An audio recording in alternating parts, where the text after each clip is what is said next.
Turning to the war in Gaza, the White House has confirmed it's holding direct negotiations with Hamas in an effort to secure the release of American hostages, while Israel is signaling growing frustration over the U.S. approach.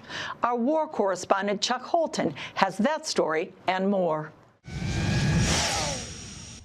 The White House confirmed Wednesday that it is engaged in secret direct negotiations with Hamas over the release of American hostages held in Gaza. Officials defended the talks as part of a broader effort to protect Americans. And look, dialogue and talking to people around the world to do what's in the best interest of the American people is something that the president has proven is what he believes is good faith effort to do what's right for the American people. After 33 hostages were released in recent weeks, 59 still remain captive in Gaza. President Trump met with recently released hostages in the Oval Office yesterday, who thanked him for his efforts. I was starved and I was tortured. You are the reason I am home alive.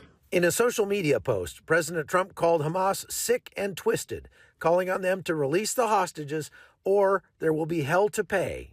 People don't realize the president meets with these people. He hears their stories. He's outraged, and rightfully so. He's tired, and he's lost his patience with it. Hamas responded it will only free the remaining hostages when there's a permanent ceasefire. In Israel, Lieutenant General Herzi Halevi officially stepped down as the IDF Chief of Staff. In his farewell speech, he reflected on the challenges faced during his tenure. This is my shift, and what happened is my responsibility. I would have preferred, of course, that none of this had happened. Lieutenant General Eyal Zamir is taking over, promising to bring victory to Israel and ensure the nation's security. We will not forgive or forget. We will pursue our enemies and overtake them. Meanwhile, in a strong message to the United Nations, a Syrian activist called out regional governments that support terrorism while condemning Israel. And I want to testify before God and you, Israel is not the problem. I ask Qatar, why did you finance terror? Iran, why do you send billions to Hamas and Hezbollah instead of liberating your own people who are suffering oppression and poverty? Egypt, Jordan, Lebanon, Syria, be a better Arab, be a better Muslim. The U.S. is redesignating the Iran-backed Houthi rebels as a foreign terrorist organization. They face new U.S. sanctions aimed at cutting off funding and weapons. Officials say negotiations center on the safe return of 24 hostages still believed to be alive, particularly Israeli-American Adon Alexander, along with the bodies of at least 35 others. We feel that Hamas has not been forthright with us, and it's time for them to be forthright with us. The president has issued a statement about what's acceptable to him and what's not. While the U.S. pursues diplomatic talks, Israeli Prime Minister Benjamin Netanyahu is reportedly unhappy about the effort. Sources close to his office say he fears it could undercut Israel's war effort and pressure to force Hamas surrender. They have 59 hostages, of which many of them are killed. And those 24 that are living, they said they're in very bad shape. Meanwhile, Hamas has issued a threat, saying it'll execute hostages if Israel resumes its military offensive in Gaza. But the Trump administration is adamant, and some form of joint U.S. military involvement with Israel may not be off the table. I think it's fairly clear he was saying, I've had enough. I wouldn't test President Trump. Witkoff says the brutality hostages endured has only strengthened Trump's resolve. There's a lot of conversation among these hostages about the deprivation that they went through, about murders that they saw.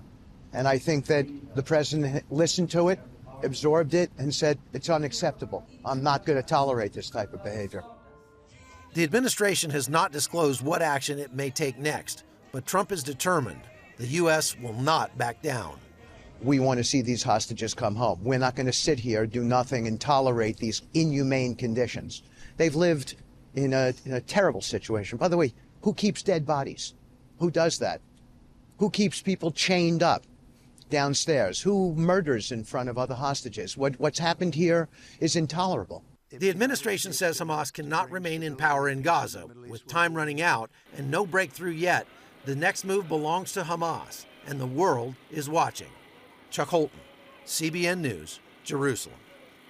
A group of evangelical leaders came to Israel recently to show support for Benjamin Netanyahu and the idea that Israel would declare sovereignty over biblical Judea and Samaria.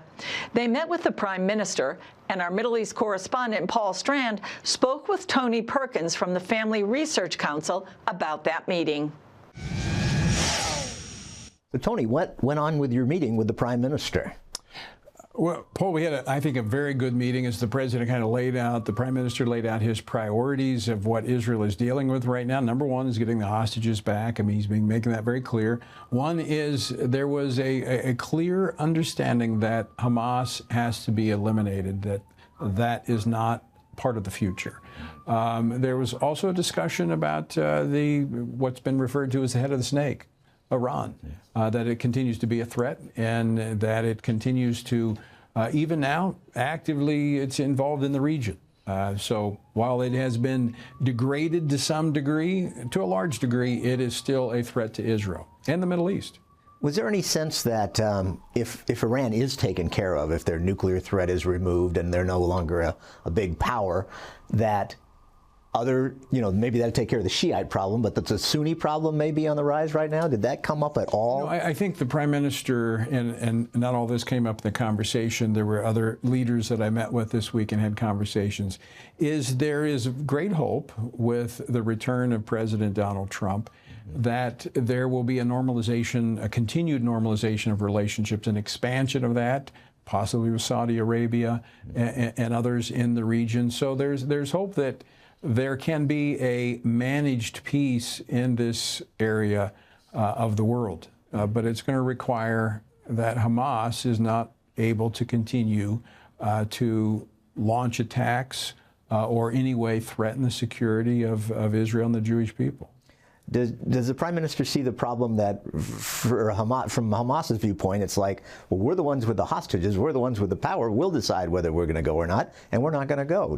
Is there that sense that this is like an intractable problem, that Israel says they have to go, and they're saying, we're not going to go? Well, I think there's a clear understanding, again, that there's a priority getting the hostages out. The Prime Minister made that very clear. But there's also a recognition that Hamas has to go. Now, some would say those are two mutually exclusive priorities. Mm-hmm. Israel does not see it that way. Really? So they see a path where they could get the hostages and Hamas would still agree to go. That's interesting. Well, they may agree one way or the other. Okay. Anything else pop up there, like Syria or Turkey? Any other threats? Well, our meeting was relatively short with the Prime Minister as he had spent the day in court. You know, one thing that part of my conversations with other leaders here is that Israel has its own deep state. The United States is not the only one. President Trump is not the only one to face a deep state. So does Prime Minister Benjamin Netanyahu. And needs to be solved. Well, thank you so much. Tony Perkins, Family Research Council.